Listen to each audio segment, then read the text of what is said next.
The notion that an individual has value is a great mistake. The thought and the action of being free is nothing but a misconception.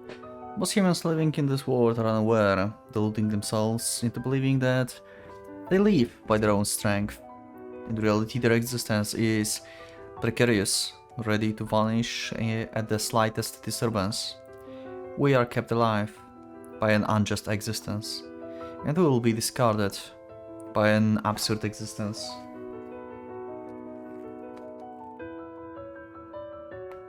Oh, then this time the orange background. Oops, okay. Yep, it was blue last time. After causing a double suicide event with a girl I met through email 6 years ago, though it was portrayed as a kidnapping, I learned this word is a lie. Okay, so this is like 4 years before the events of the first Erasmus part. Okay, so 6 years passed since the events, and it's 4 years before the events of the Erasmus, okay. Okay. The one who visited me in the meeting room subtly suggested I had no choice. She didn't tell me why, but now I feel like I understood. There might be others like me. This is an existence that is someone's hope and yet only despair for the person itself. Life gets rewritten. Rewrite? To suit someone else's convenience. While attending university, I also regularly visited a foster home in the suburbs of Metz. To an outsider, it resembled an orphanage. Children of about the same age lived, studied, and shared lives there. But that was strange. Were the overwhelmingly high number of adults looking after them, and the fact that the children lacked innocence. The foster home isn't the only one of its kind. It seems they are raising children of similar ages in separate facilities for educational reasons, apparently. I was born in 1982. Oh, okay. We have some dates. France had abolished the death penalty. By the time I was 9, the Soviet Union had collapsed, and Europe has been tossed into the turmoil. The technological race, spurred by the Cold War and its end, became visible to civilians through the rapid progress of science. Even as a child, I could feel the era changing significantly. In other words, my childhood was not modern. It had become a part of history now. Therefore, initially, I couldn't believe what I saw at the foster home. It was a year marked by frustration over slow internet speeds. Desktop computers weren't compact. Hard disk capabilities were minuscule, and floppy disks were still circulation. That was the world. A time when the media buzzed every year about technological advancements, yep. Yet behind the scenes, another world has been constructed. Before Dolly the sheep, yeah, human clones. Originally researched for military purposes, it seems, the inception came from Eastern countries, still flaunting their efforts on the surface. But the true research outcomes never saw the light of day in the public realm. The country itself collapsed first, and this project, having lost its direction, sought ways to continue while maintaining pipelines with the influential figures across the nations. Okay, so we're having a backstory, like when this happened and stuff. So White-haired girl actually died. So he actually survived because he was like assuming that maybe she survived, but she did not. So basically we never, like in the first game, saw actually the real White-haired girl. So even the one that died in the accident, I think, because the one died in the accident in the first game, I think, right? So she was also a clone. So yeah, we're going to have a clone of her. So the first clone of White-haired girl was created for Michelle, I think.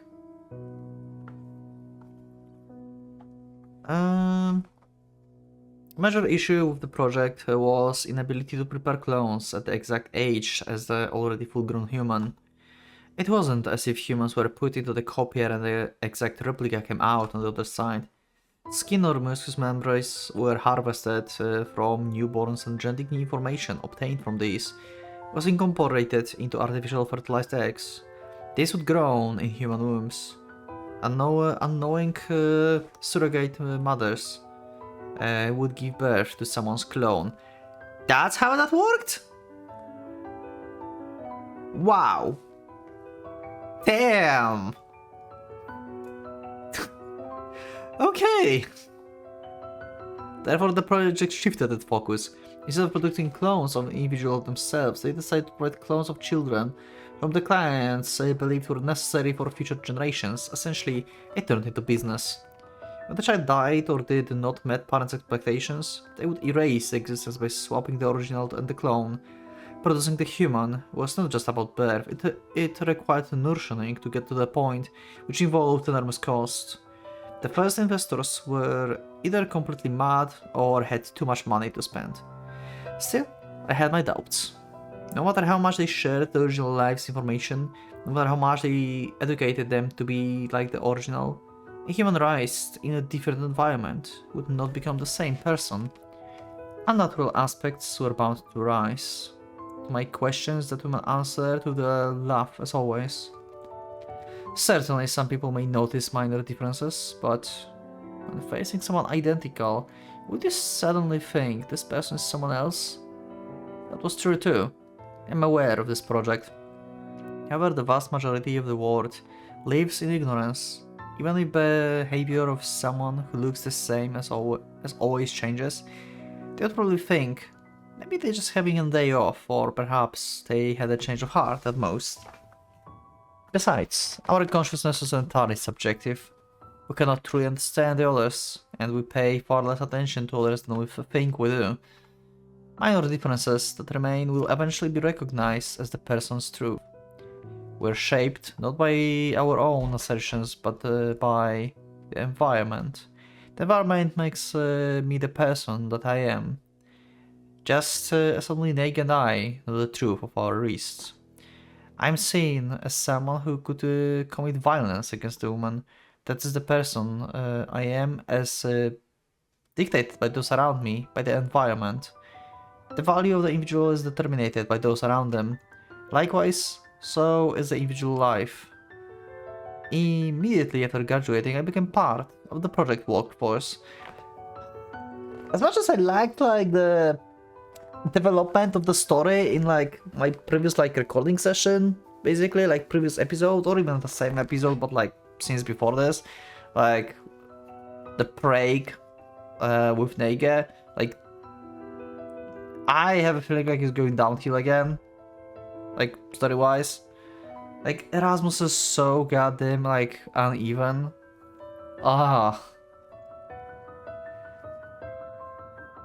The jobs within the project vary, but my role was to educate clones to act like their originals. I wasn't a science major, nor was I familiar with biotechnology, so I couldn't be involved in producing clones. Moreover, this education wasn't about teaching academics.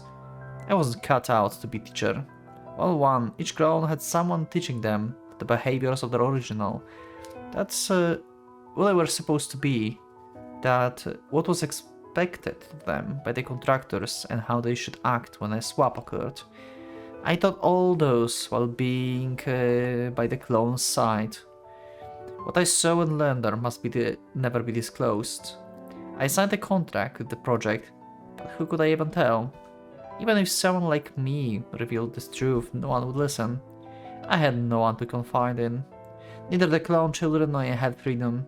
Leaving the foster home required a formal request, and wearing a transmitter was mandatory outside, not to eavesdrop on others, but to monitor me. Yeah, I mean, this is highly guarded secret, so yeah. But I had no desire to go outside. Outside, what is there for me? I have nothing. No one to see anymore. So when the Nega clone came to be? Please extend your arm. Today we'll be doing a blood test. Test? By you? Yes. We call this place where we taught the clones' original lives consultation rooms. The choice of the name left me puzzled, but each clone had a consultation room prepared for them, meaning each instructor had one too. In front of me was the 18-year-old daughter, neither a girl nor fully woman yet. With a beautiful curly hair, she looks at me with an odd expression, understanding that there was no defiance possible. Eventually, she obediently extended her arm, unexpectedly having a blood test conducted by someone not in the medical team. It's not wonder she was puzzled. Her exposed arm was pale. Taking her hand, I shifted her wrist slightly. The red-purple artery was thinly crawling beneath. Blood must still be flowing through it, pulsating steadily. Lifting my gaze from her wrist upward, the inner side of the arm was made up of vulnerable skin, less exposed to sunlight, still unstimulated, and remained soft. Doctor? No. I've been silent for too long. Tying up her arm with a tube exposing a vein, the skin revealed a bluish one. I pointed the needle there. Doctor? She tried to pull her arm back. I gripped her wrist tightly, not letting to escape. The needle I inserted wasn't for drawing her blood. Not to draw out, but to inject. Okay. To take away her consciousness. Okay. Eventually her eyes lost focus and she collapsed right there. My expression probably impassive. This made it second one. Huh, wait, what? So, does it like... Did you like euthanize the clone or something? Or what? Like, if the clone is a failure, they euthanize them? Something like that? You're an unusual person. You could have left to the medical team. People carried away the powerless girl. Watching her disappear down the hallway, someone spoke from behind. It was that woman. The one who brought me to this facility and changed my rails. She hasn't aged in 6 years. Maybe she's a witch. Or maybe constantly cloning herself. I just want to do with my own hands. Well, how kind of you. I'm not kind, but I didn't argue. That girl was a clone I was in charge of educating, but now she's part of the past. Contracted desires the clone disposal. Okay, yeah. The original must have done well. This is how clones facing disposal exist. How clones facing disposal exist. Okay. Their lives can easily end depending on the contractor's will. And this was the second time I was responsible for a clone disappearing like this. Rather, all clones I've educated since coming here were decided to be disposed of. Oh, wow. You are so... wow. Wow. So, basically his thoughts are like, oh, I have like new clone to educate, so yeah, okay, this clone's gonna die. Yo, okay, that's kinda crazy. There's no safe way for disposal. It's sufficient if they ultimately transported to the disposal facility. Other instructors might boldly inform about the disposal, or maybe they're tied up and taken away while still conscious. I just to inject them with anesthesia borrowed from the medical team and never told them they were to be disposed of. Most likely, she realized it in the end. I don't know where the disposal facility is, where clones are produced, where the technology is developed. I knew nothing about it. Many areas were classified and I was only aware of my assigned sector. Someone perhaps knows much more. Yeah, probably she's like one of the core members. The next clone's already decided. You have 2 weeks for handover, so please familiarize yourself with the information by then. We'll take care of switching the consultation rooms. Understood. Aren't you curious? For the first time I turned back to her. Have I ever shown interest in a clone before? No, we haven't. The one wore a knowing smile. Okay, so they made Nege and now he's going to see this. Okay. But I think this time will be special. She, the girl, will be moving to this foster home soon. Then she handed me a bundle of documents, presumably a brief overview of the original. A photo was clipped to it. Really, coincidence is scary. I was stunned as I casually received the documents. There was laughter stuck in my ear. Coincidence? Was it you who orchestrated this? To entertain yourself with me in this joyless drama? Otherwise, such an impossible. Despicable, there was a white girl. Nega, yep. My expression, usually indifferent, must have clearly shown panic at the moment. And she, the one, must be laughed at that. So, who made the request for this? I mean, her family was poor, right? And it's been like already a long time. Also, it's been 6 years. So they must have wait. They must have started making this clone way earlier because they must grow this clone, right?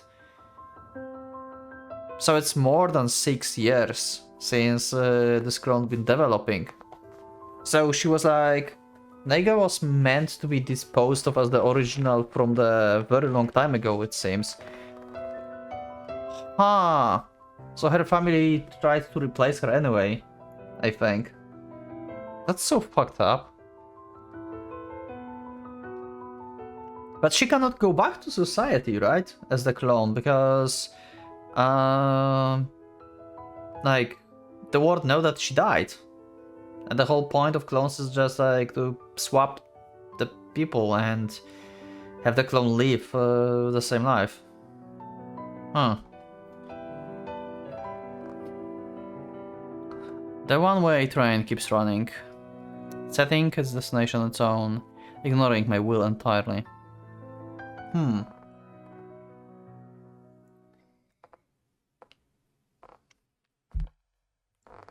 I still remember, 6 years ago, in a 2-star hotel submerged in our arms in cold water, water overflowing from the bathtub, wetting our legs too, white hair floating in the water, the face that smiled at me modestly, the color of life flowing from our wrists. The moment that changed me. Looking back, the moment was the peak of my life. I couldn't take off from that fleeting peak. From there it was just a tumble down.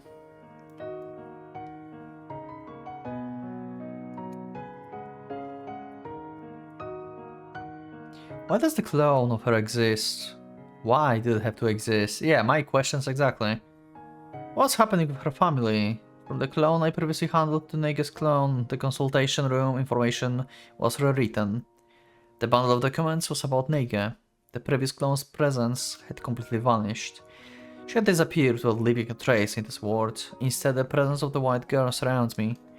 More correctly, a being that mimics her presence. Would you say, like an angel? Reports related to Nega were piled up. Her upbringing, her relationships, her favorite food, disliked food, favorite movies, music, and her real name. It really went this far. Real name, which she never told me. Oh yeah. Damn. I learned it through the documents. It had a beautiful ring to it. Okay, can we hear the name, though? But if she disliked it, I would never call her by that name. My heart, Nega is only Nega. Okay, sure. So we're not going to learn that. Surprising. You are not good at history. She who taught me about Alphonse stained glass. She who loved Czechia. But apparently she didn't fare well in the history classes at school. Her favorite musical is classical, especially Dvorak. I knew this. Her favorite artist is Alfon Mucha. Again, as expected. She doesn't watch much TV, so she's not familiar with actors. That seems likely. So close, yet her information overflows with abundance. Even without touching, even without her speaking, it all enters my head as if she's right beside me. But if she were truly beside me, she would probably remain silent. That was how Nega and I were. We rarely spoke. Mostly we would just quietly and gently look ahead. Seldom we would inquire about each other's interests, and that was fine. So distant. The more I learned about her, the more she seems to drift away. Even if by 1 in a million chance we met again, I might not feel close to her anymore. What she did a week ago, what she did yesterday, what she had for lunch today, I know it all. How could one spend time with such a person? Ah. Certain sentence catches my eye. Emitting a sound that's neither a laugh nor a sigh, I bury my face in the documents, okay? What's there? This world is like the bottom of the rotten water. There's no salvation, not even a fragment. Nege, do you still remember that gentle bathtub? If you thought of that moment again, would you smile? I hope so. I hope. Yeah, she's not going to remember that. This is not what the clone needs. Okay, it's like... Who, like, wanted this clone to be made? Since when? Since then she seems to have moved to her uncle's house in England. I generally think it was for the best. She was able to escape that devil. Wait, so she did survive. Wait, what? I thought like she died, but she survived actually. Wait, so they both survived. Huh? Okay. Okay, so I was wrong. And then she went to university in England. I thought like that... Okay. This year she's going to Strasbourg in France using the Erasmus program. It's by the German border. Okay, so she actually... So the one that died in the accident or whatever, that was actually the real Nege. So she still survived and now the clone is requested. That's why it's only like 6 years. So it was not like before. It's been like for a while now, but like it's been requested recently, like relatively recently. Okay. Huh. It might be a frigid place. I hope she doesn't catch cold. Maybe she's already gotten used to the temperature since moving to England. The door to the consultation room is knocked. Please come in. I was staring at the wall, just staring at the spotless white wall, slightly hunched over, impassively, expressionlessly, feeling like I'm in wet water. The world of loneliness surrounds me. Not the sound of clear water, but the usual rotting water. Excuse me? I hear the voice of the girl I thought I would never meet again. Slightly more mature than 6 years ago. Yet still with a frailty that seems as if it could vanish with the wind. But I know too well that it's not hers. The door's open. The presence of the white ghost spreads through the room. The distance between me and her is too vast. It's a distance of the heart. The pain we felt so close to each other 6 years ago now feels distant. Without looking at her and moving her voice, feeling suspicion reaches me. If only I had a round trip ticket. I want to end this moment and return to myself to Prague. Then this outcome would never happen. Eventually I stand and look at her. Her translucent white hair had grown significantly longer. The tips used to line at her shoulder now wave at her back. Her frail white skin, those red eyes that seems to see through everything. Everything was the same. I know. She's not her. Yet something tightens around my heart. Tightly as if to say, this much, squeezing it. To the point where I can't breathe. The point I'm drowning. Perhaps frightened by the abnormal behavior. She gently averts her gaze. The way of averting her eyes is also very similar. She's looking around my chest, inhaling. My expression is faint. Surely there must be no problem. Nice to meet you. Like, seriously, like, comparing to, like, what we had, like, I don't know, like, hour, 2 hours ago in, like, the second story. I'm starting to feel like it's a chore already again. I really do not like Erasmus. Like, I don't know if you like Erasmus, you can let me know, but I don't know if you can convince me of liking Erasmus. This is probably like the worst Fata Morgana experience. There's nothing else to say, but I don't even have like nothing really like to discuss about, to be honest. Like, I don't know, it's just like, It's just there. There's nothing else to say, but that. Nice to meet you. I'll be your handler, Michelle Bollinger. And so I could only introduce myself, as if thrusting it forward. In that moment, she looked at me with her eyes wide open. I know the emotion lurking there. Fear. Eyes that fear and scorn and try to deny me. Eyes that once acknowledged and accepted me are now rejecting me. From your previous handler I heard about, more accurately, I heard about your original circumstances during your upbringing. She stepped back instead of nodding. I stepped forward as if to chase, and her lips lost their color. She backed into the door, glanced at the doorknob, but seems to discard the option of escape. After all, she has nowhere to run. Even if she escapes now, the fact that I'm her handler remains unchanged. If that's the case, this will be quick. Yes, I'm the man who kidnapped the original you 13 years ago, 6 years ago assaulted her, attempt to kill her. Wow, he goes with the story. Oh my god, I hated this so much. This is painful actually. Oh wow. Damn. That's what was in Negan's report, yeah, pretty much. God damn it. I hate this so much. I hate this. This is so fucked up. Information shared must conform to the contractor's wishes. Negan's original contractor was her real father. Yeah, of course. Of course.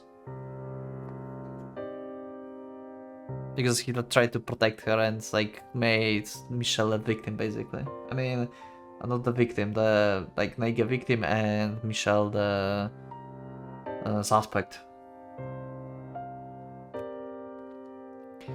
But after his death, the contact moved to her mother. Oh, okay. That information might be shared with her stepfather. Okay. The 13-year-old Negan met a man using a computer who called her out, took her to break, assaulted her in a 2-star hotel, and attempted the double suicide. That is her truth. This is so fucked up. I so hate this. Wow. Wow. And the fact that I must convey from my own mouth. If it were truly up to justice, I'd be serving a prison sentence, but her parents forgave me, so here I am. Surprising, isn't it? Perhaps this is what they call fate.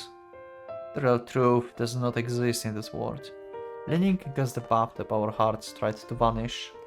My heart wanted to save her. Her heart wished for me. The truth of our departure does not exist, nowhere.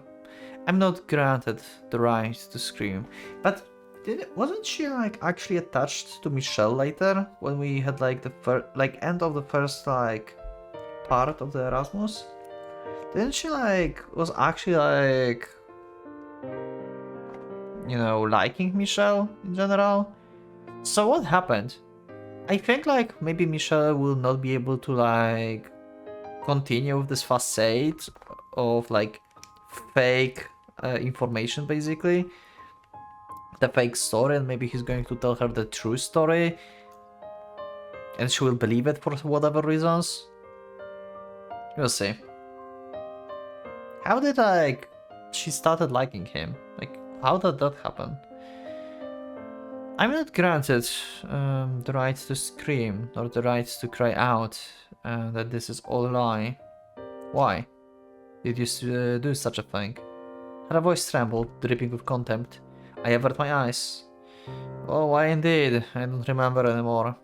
Do you also intend to handle me with the same intent? I never wanted to embrace her, but I have thought many times that I wanted to touch her. However, if even that would frighten her, I would never do it.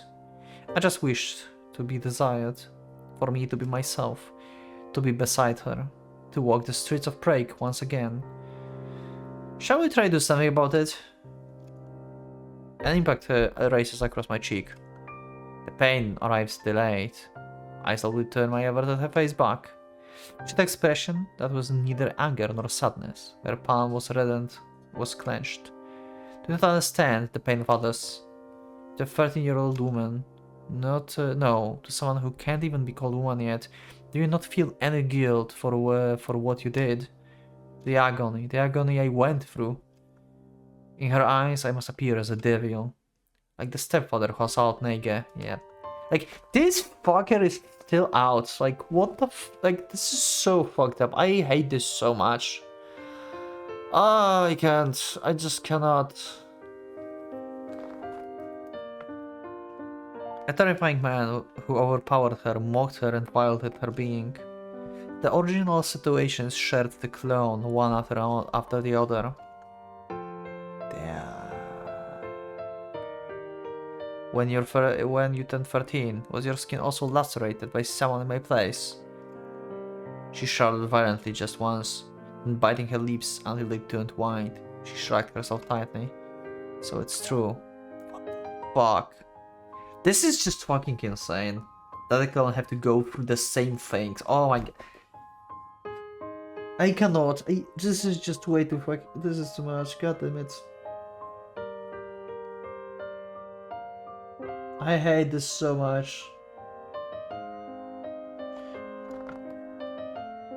But hey, the Erasmus starts getting interesting again. See, this is uneven as hell.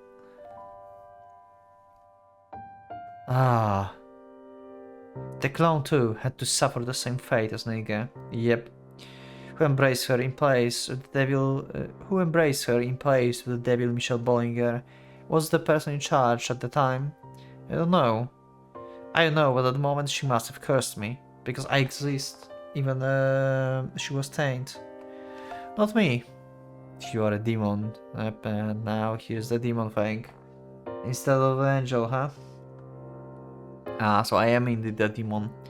The same lips that once spoke of me as an angel. With the same face, the same eyes, the same hair, the same voice. People call me a demon. Not an angel, but a demon. Not human.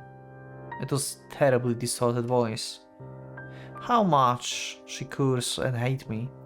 The human being who was the source of those detestable acts hated. How many sleepless nights must did she endure tormented? Might she have even thought of killing me? You go quite far, don't you? I look at her. The white girl who seems so brave caught her breath at the sight of my expressionless face. Why can my emotions ever show my face, even at such times? A pain as if my heart is being pierced, and yet it doesn't show on the outside. In her eyes I must appear as the man devoid of emotions or guilt. Think carefully about your position. Closing the distance between her and me further, I peer into her face. She was holding her breath. The tension was palpable even for me. The only times I've been this close when I tried to lift her at the prey castle and when I submerged my arms in the bathtub. It seems I need to teach you how to speak properly. This isn't what I want to say, but this is the only way to build a relationship with her. I'm in charge of her education, and she's someone's puppet. The puppet lips quiver and part. This is so fucked up. Actually, the story, like, from time to time goes really crazy. But it's so uneven, it's like more on the scale of being bad than good. Right now, I'm cursing my fate. There's nothing worse than this. I hate you. I too am cursing my fate, but I don't hate you, no matter what is said. You are the only one who sought my existence. No, that's wrong. She's not Nege. The previous educator was quite negligent. Eh? I grip her wrists tightly and forcefully pull her down. Thanks to the element of surprise, she fell to the floor as planned. What are you doing? I'm only trying to do the same thing as 6 years ago. What the I feel her resistance. With my feeble body, she might be able to push me away. So before that, I confront her directly. I do not intend to assault you. I carried it with me even since that day. Her scar has disappeared. My fingertips, I remove the cap of the razor. Her expression stiffens. There are no longer scars on your wrists, I say. If we are to recreate the same situation as the original, we must mimic that as well. Stop, please. 6 years ago, I cut your wrist, and then I cut my own. It was you who cut my wrist, yeah. Wow. Actually, this is actually... Oh, wow. The torment that he's having right now. We tried to commit suicide together like that. Why is there a permanent... Why there's no permanent scar on your wrist? Please, stop. Ignoring her feeble plea, I slide the blade across twisted wrist. In an attempt to save her and me. Intend to hurt the girl in front of me. This is not a hotel in Prague. There's no sound of water. The air is here rotten. Everything is different, yet the same thing, because I have to make her the same as the original. No matter how twisted the truth transmitted becomes, I must make her body the same. No. Cutting through the white wrist, the fluttering blood spills over, wetting her cheeks. Her expression twisted in pain, and then she began to cry like the breaking dam. Certainly not because of pain. The indignation, frustration, desperation of being subject to such torment by the man like me turned into tears. I look down on it expressionlessly. There's no bathtub here. No overflowing water. There's no clear water that she could slip her arms into. No water to take her blood away. Let go. She pushed my body away. Blood stains splattering slightly on my clothes. I did not look at her. Did she look at me? She's probably not in the state to do so. Footsteps fading away. I feel like I could hear her heart screaming. But my heart screams probably won't be heard. The presence of the white-haired girl fades away. What remains is the faint scent of blood. Our reunion was the worst. This is so fucked up. Like, this story is so uneven, and at the same time, from time to time, is so good on an emotional level. Like, this is so weird. God damn it.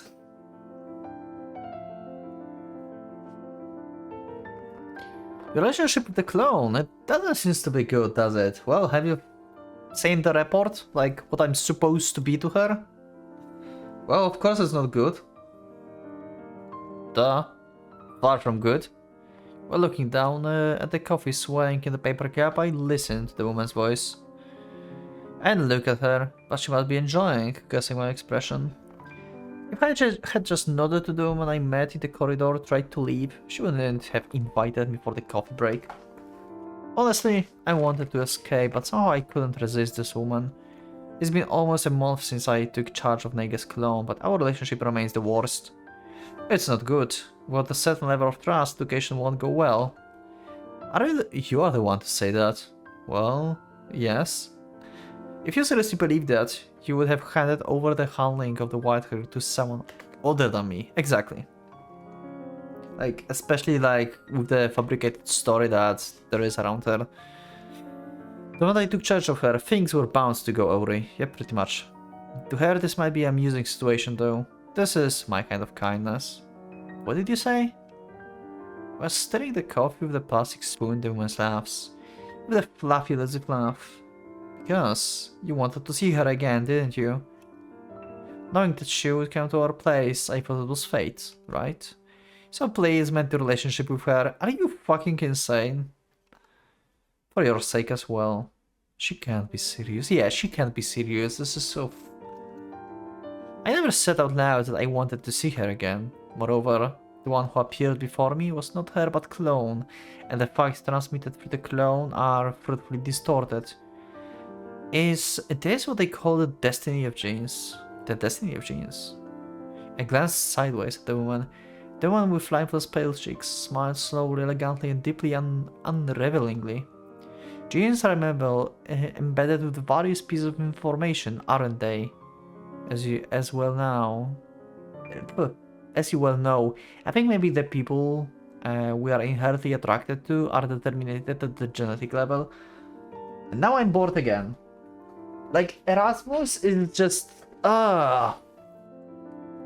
What is this? Are you attracted to her, and after many twists and turns, her clone comes to you, and of her clone's entity. Isn't it wonderful fate? What an absolute thing to say. If I could splash this lukewarm coffee on this woman, how nice would that be? But I don't have the energy to do that. What would be the point of causing the scene? Sure, the preliminary information is the worst, but overcoming the obstacles strengthens love, doesn't it? I don't particularly love her. Oh, really? Even after you both attempted suicide?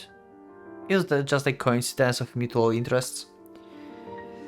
Why am I even conversing with this person? Someone who stomps around in people realms, turning it into a subject of mockery. Why am I talking to them? They just want to tamper with someone else's despair. How vile. Still, she must be special to you, right? If that's the case, you really should mend your relationship. It's painful to watch, you know. Spewing nothing but kind words, trying to steer things in a direction that amuses her. Such people. No, haven't I done the same? It was exactly such shallow desires of mine that led me to meet Neige. Taking into others' despair and mocking it, wanting to believe I was better off. Suddenly, everything becomes detestable.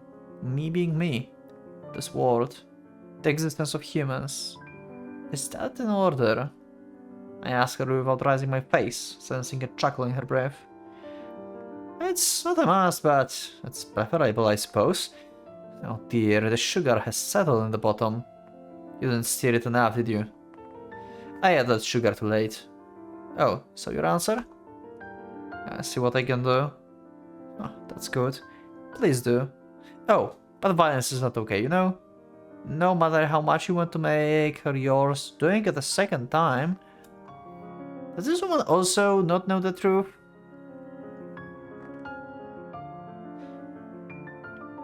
Huh. Huh. I wonder, actually. But does she speak knowing it regardless? Yeah, which is it? Either way, it doesn't matter anymore. I couldn't bring myself to tell her the truth. Knowing the real thing should be enough for Negi alone. If she knows, that's all that matters. As for me... Throwing away the empty paper cup after finishing the coffee, the woman looks at me. Only her long black hair was reflected in my eyes. I hope your and her word continues forever. I wish the clone would be disposed of. I interrupted the woman's speech with my assertion.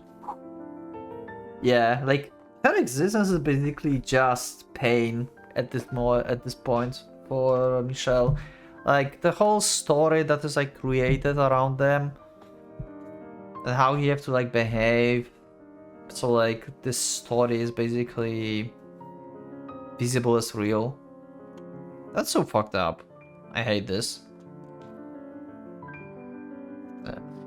Now I've done it. I should remain silent. Now she can glimpse my emotions just as she wished. Ah, why? How come? Regret doesn't come first. Say what should be said and don't say what you shouldn't. Ugh. Even after 6 years, I can't do it. It's too late once it's been said. Because I think the one in the spotlight should be the original. Oh really? Is that so? The real reason is slightly different. The one next to me laughs, shaking her shoulders, as if saying right through my heart. Meg should be able to disappear the moment she wishes to, without having to say it to anyone's face. She could leave the world as she thinks fit. That her departure is twisted by someone else's will is detestable. Whenever it's her mother or that loathsome stepfather, the moment they wish Nega is killed and a new Nega is born. Also, so basically if she's actually alive, she probably told everyone what really happened, but everyone ignored her. I think like everyone just decided that whatever story was made is like better. I mean, I guess like everyone will like think that she was like threatened by Michelle to say like what she actually said. She was telling the truth, but no one believed this, probably. This is so fucked up. I hated that. I hate this, yeah. Even if she wishes for death, having it nullified would be detestable. She probably wants to erase her existence from the world completely. When we cut each other's wrists, she seems so relieved. To tell you the truth, she spoke in a sad manner in order to make it seem important. It was acted well. The clown was almost disposed of once, you know. Huh? I inadvertently raised my face. Okay. The woman is still smiling. It felt horrible. Extremely so. My chest felt nauseous. I don't know why. The disposal notice arrived 6 years ago. Oh. Oh, okay. When Nate was 13. The one paying for the clone had become her uncle after her father died. They deemed such an existence unnecessary at the time and decided on disposal right before the incident happened. Oh. Which incident is she referring to? The nightmare her stepfather gave her? Or the kidnapping that I'm supposed to have committed? The daughter, now damaged, became quite unstable. Her mother loved her daughter, so she couldn't bear it if her daughter chose to end her own life. What is it? Everything is wrong. Wasn't her mother and the man she chose who made her unstable? Loved her, you say? If she loved her, she wouldn't need a clone. Yeah, okay. Okay, both are fucked. She should embrace her daughter death herself. Okay, that's a little bit extreme. Isn't that not loving her daughter, but loving the act of doting on her? Submitting you led to the withdrawal of the disposal. Is that my fault then? Because I tried to die with her and failed, she cannot escape the fate of being replaced? Not allowed to erase her very existence from the world. It's my fault. So your wish is misguided, I suppose. The world around me is overly murky. I feel faint, but I manage to cling to consciousness just enough to stop myself blacking out. I'm glad I didn't cut my hair. My pale expression won't be seen at least. Maybe it's perceptible through my aura though. It was a good coffee break. So goodbye. What does Nege wish for now? What does she desire to be? What do I wish to be? In this suffocating world, in this world that does not wish us to live. It does not allow us to die as we wish. If Nega is still seeking salvation, I would have gone to her. If she wishes for me, we would lie down in that narrow bathtub again. No, now it could be anywhere else. Sinking in the Valta River and closing our eyes to dream in the Petrin Park would do. Oh, I just, thought about this. Oh no, wait, the Nege in the first game was actually a clone. Never mind. I thought Nege in the first game was the real one, that was she liked me. Okay, anyway. My bad. Now without resorting to such drastic measures as cutting wrists, I can guide her. Sleeping pills not available over the counter now, I can use them. It's not difficult to inject them into her veins, since I've already disposed to others. By imagining your arm, I practiced leading you to the place of peace. Now I couldn't do it. If you still think the disappearing Antari is salvation, I can't fulfill it. Even if you disappear, Nege continues to live in this world. Even though it's not you. Okay. Erasmus is such inconsistent story writing.